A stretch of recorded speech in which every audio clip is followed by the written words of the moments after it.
আমি কইছি phone number আছে তোর কাছে? না আমি কইছি তোরে তুই কেন দিবি? আমি কইছি আমি এখানে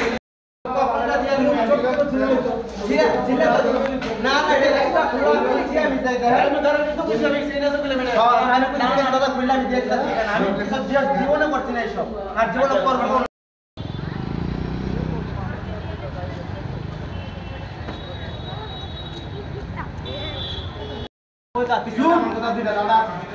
তুমি খুলে গেল একটা অসুস্থ রোগীকে তুমি চুরি করবা? না না জীবন স্যার এসব জীবন মানে না স্যার আমার কাছে খুললা দিয়ে দিন। আচ্ছা স্যার আমি ঠিক আছে স্যার আমি থাকবো আমি এসব স্যার জীবন করব আপনি যেখানে খুশি সেখানে ডাকবেন।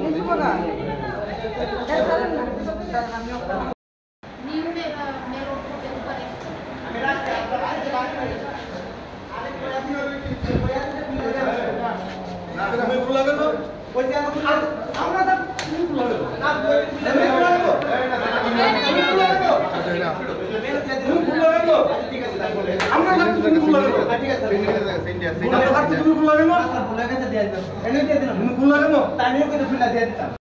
মোবাইলটা কই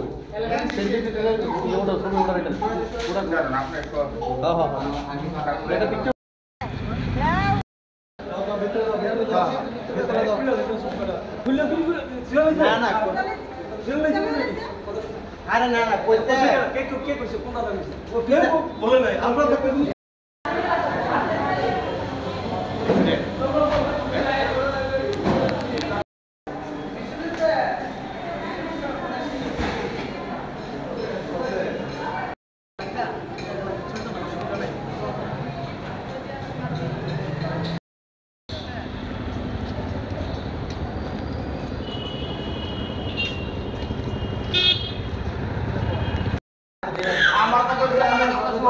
আমি যা বলছি তা তুই না বলছি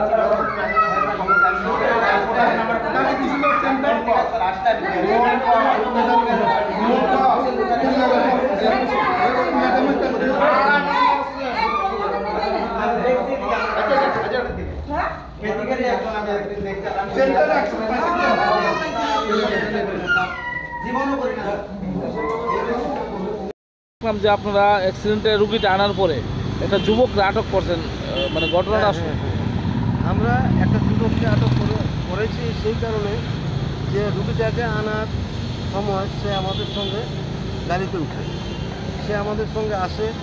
সে যখন রুগীটাকে আমরা হাসপাতালে আনার পর তাকে হাসপাতালের ভেতর নিয়ে যাচ্ছিলাম তখন সেই অসুস্থ যুবকটার গলার মধ্যে একটা স্বর্ণের চেইন ছিল। সে সবার অলক্ষ্যে চেনটাকে চট করে তার গলা থেকে ছিঁড়ে নেয়। তো এটা আমাদের নজরে এসে যায়, আমরা তাকে ধরে তুলি, ধরে পুলিশের কাছে আমরা হ্যান্ডওভার করি। যে যুবকটার নাম কিছু জানা গেছে?